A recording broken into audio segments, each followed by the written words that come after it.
How's it going, everyone? It's Adam from Life of Adam, and today I have a brand new lifeguarding tip video for you guys. Now, if you guys are new to the channel, I make a bunch of lifeguarding tip videos about how to be a successful lifeguard and how to pass the course. So definitely consider subscribing and liking the video if you're new to the channel. Now, today we're going to talk about everything you need to know about the water rescues portion of the lifeguarding course. Now today we're going to give you a rundown of what rescues you learned first, what it's like, basically everything you need to know when you're actually there. Now the one major point I want to hammer in is the fact that you don't need to know everything. Your instructor doesn't expect you to do everything perfectly on your first try.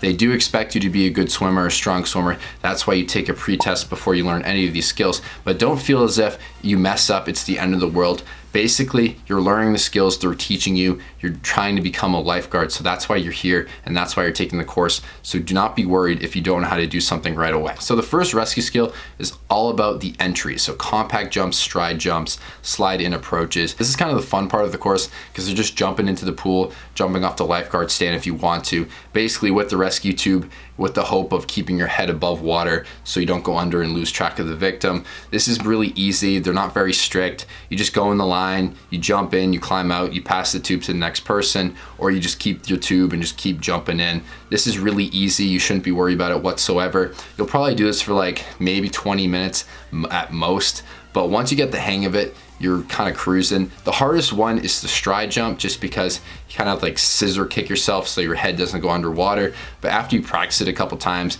your instructor will help you out. And it's honestly a good time. You should not be nervous whatsoever. Now, the next rescue skills you learn about is like shallow water, just like active victims in general. For example, if you're approaching a victim from the front and he's flapping his arms, he or she's flapping his arms, you just take the tube, you push it underneath their arms, and they just grab onto it like this, which is really easy. Then you do it like from the back. If they're like flapping your arms, you come behind them, you like kind of hook them underneath their armpits and you lean back like this, which is really easy. So these are the two main rescues that you learn about. This is kind of like the first day of water rescues. It's like entries and like active victims. Then like probably the next day or the next time you have the course, you're gonna be going into passive victims. So like people are like face down in the water, you hook them and you turn like this.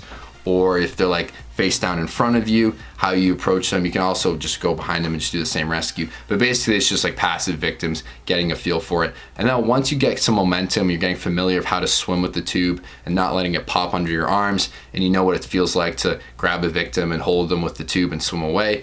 Then you're gonna go into like deep water rescues. So like the person's passive and is sinking, and you wanna throw the tube to the side, go under, you're gonna hook them with your left arm or your right arm, keep an eye of the rope, and you kind of like pull yourself up. So then once you're up, you like tuck the tube underneath. They'll talk all about it. Don't be worried. This shouldn't get you stressed out or nervous just because you're gonna be doing this so much. It's like repetition basically makes you learn it. And I can't just tell you how to do it just because you gotta physically do it in order to get the hang of it. But that was a pretty good description of it. It's basically what it's like. Then once you start to get momentum and you're comfortable, you'll probably get into more advanced rescues. This is towards the end of the course. So this is like spinal injuries, where like deep water spinal is probably the hardest rescue you have to do, just because you don't use the tube. You can't just like put it underneath the victim. You got to stabilize the head. So you go under and you stabilize the head like this, or you stabilize it with a head and chin splint, which you'll talk about, and they'll teach you how to do everything like that. Overall, my number one tip for you guys is just be patient, ask questions, communicate with your other lifeguards when you're doing like backboarding,